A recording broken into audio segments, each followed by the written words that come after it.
Other talents റൗണ്ടിൽ നിങ്ങളുടെ മുന്നിലേക്ക് എത്തുന്നു രാജേഷ് ശർമ്മ. എന്താ ചെയ്യണേ? ഫോക്ക് പെർഫോമറാണ്.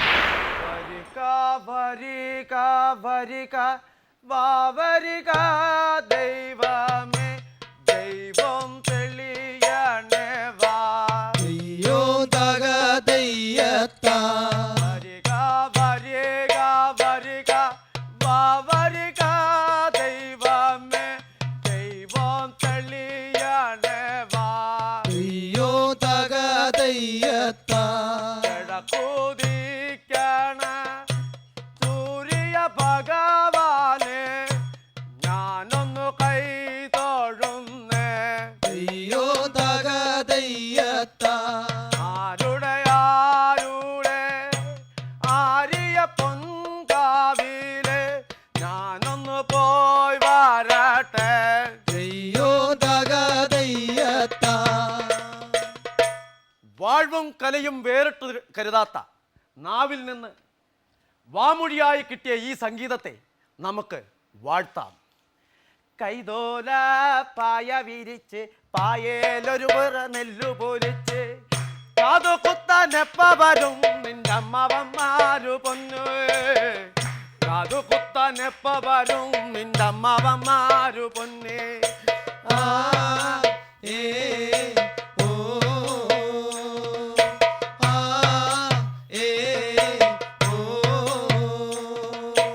കുന്ന തങ്ങാടി ഷാപ്പിൽ കേറി കള്ളു നിറയെ കുടിച്ച് കുന്ന തങ്ങാടി ഷാപ്പിൽ കേറി പള്ള നിറയെ കള്ളു കുടിച്ച് ആടിയാടിയപ്പ വരും നിന്റെ അമ്മവന്മാരു പൊന്നേ ആടിയാടിയപ്പ വരും നിന്റെ അമ്മവന്മാരു പൊന്നേ ആ ഏ ഓ ആ ഏ ഓ എട്ടു നാടും കീർത്തി കേട്ട ഇമ്പമേറും കേരള നാട് അമ്പത്തീരടി കളരിയ വാവാ കളരി ഗുരുനാഥനെ വാവാ എട്ടു നാടും കീർത്തി കേട്ട ഇമ്പമേറും കേരള നാട് അമ്പത്തീരടി കളരിയ വാവാ കളരി ഗുരുനാഥന വാവാ പച്ചനെല്ലിൻ കതിരുക കൊത്തി പറക്കും നെല്ലിതത്തെ. നീ കണ്ടോ പൊന്നാരമ്പൻ കളരി കണ്ടോ തകരികുതൈ എട്ടു നാടും കീർത്തി കേട്ട ഇമ്പമേറും കേരള നാട് അമ്പത്തീരടി കളരിയ വാവാ കളരി ഗുരുനാഥന വാവാ കളരിയും കണ്ടു ഞാന് ഗുരുമുഖം കണ്ടു ഞാന് ചിതമേറിയ ഗുരുവിന്റെ ചമയം കണ്ടേത കതികൃതൈ എട്ടു നാടും കീർത്തി കേട്ട ഇമ്പമേറും കേരള നാട് അമ്പത്തീരടി കളരിയ വാവാ കളരി ഗുരുനാഥന വാവാ എട്ടു നാടും കീർത്തി കേട്ട ഇമ്പമേറും കേരള നാട് അമ്പത്തീരടി കളരിയ വാവാ കളരി ഗുരുനാഥന വാവാ നാടും കീർത്തി കേട്ട ഇമ്പമേറും കേരള നാട് അമ്പത്തീരടി കളരിയ വാവാ കളരി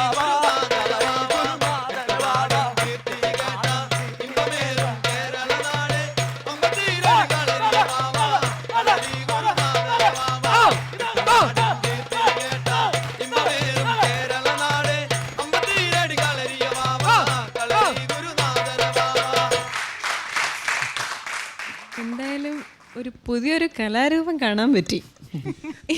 ഇതെന്താ ഇതിന് പ്രത്യേകിച്ച് പേര് വല്ലതും ഉണ്ടോ? ചൊൽക്കാഴ്ചയെന്ന് വേണമെങ്കിൽ പറയാം. പക്ഷേ ഭയങ്കര ഇൻട്രസ്റ്റിംഗ് ആയിരുന്നു. ശരിക്കും എൻജോയ് ചെയ്തു ഞങ്ങള് അല്ലെ. എൻ്റെ കൂടെ പാടി.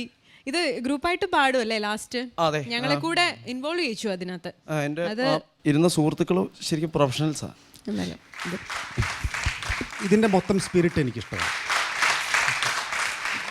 ആ സ്പിരിറ്റ് പിന്നെ ശർമ്മയുടെ ബിഗിനിങ് തൊട്ട് എൻഡ് വരെ കീപ്പ് ചെയ്യാനും പറ്റി, എൻഡിൽ നന്നായിട്ട് കൊണ്ടുപോകാനും പറ്റി. ആ സ്പിരിറ്റാണ് ശർമ്മ ഇത് മുന്നോട്ട് കൊണ്ടുപോകാൻ സഹായിച്ചത്. That mental spirit. അതെ. അപ്പോൾ അതുകൊണ്ട് തന്നെ എൻ്റെ പിച്ച് ഔട്ടിൻ്റെ കാര്യം എനിക്കൊന്ന് പറയാനുണ്ട്. എന്നുവെച്ചാൽ നമ്മൾ തുടങ്ങുന്ന പിച്ച് കറക്റ്റ് അല്ല എന്നുണ്ടെങ്കിൽ പിന്നെ നമുക്ക് വലിയ ബുദ്ധിമുട്ടായിരിക്കും അത്. കാരണം നമുക്കത് കീപ്പ് ചെയ്ത് പോകാൻ പറ്റില്ല. അതാണ് ആ pitch out was in a way. അതുകൊണ്ട് നമുക്കത് എനിക്കത് പറഞ്ഞു തരാൻ പറ്റി. So overall it was a good experience. Thank you thank U.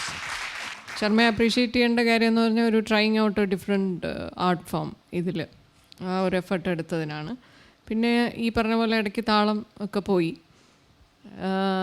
Sharma അത് മാനേജ് ചെയ്തു. ആ ഒരു പ്രസൻസ് ഓഫ് മൈൻഡ് ഉണ്ടായതാണ് നല്ല കാര്യം.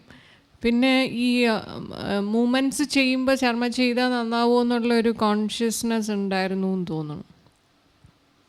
അത് ഇല്ലാണ്ട് ശർമ്മ ചെയ്തത് ടുവേർഡ്സ് ദ എൻഡാണ്. അവിടെയാണ്, അതുകൊണ്ടാണ് എൻഡ് ഭംഗിയായത്. Good effort.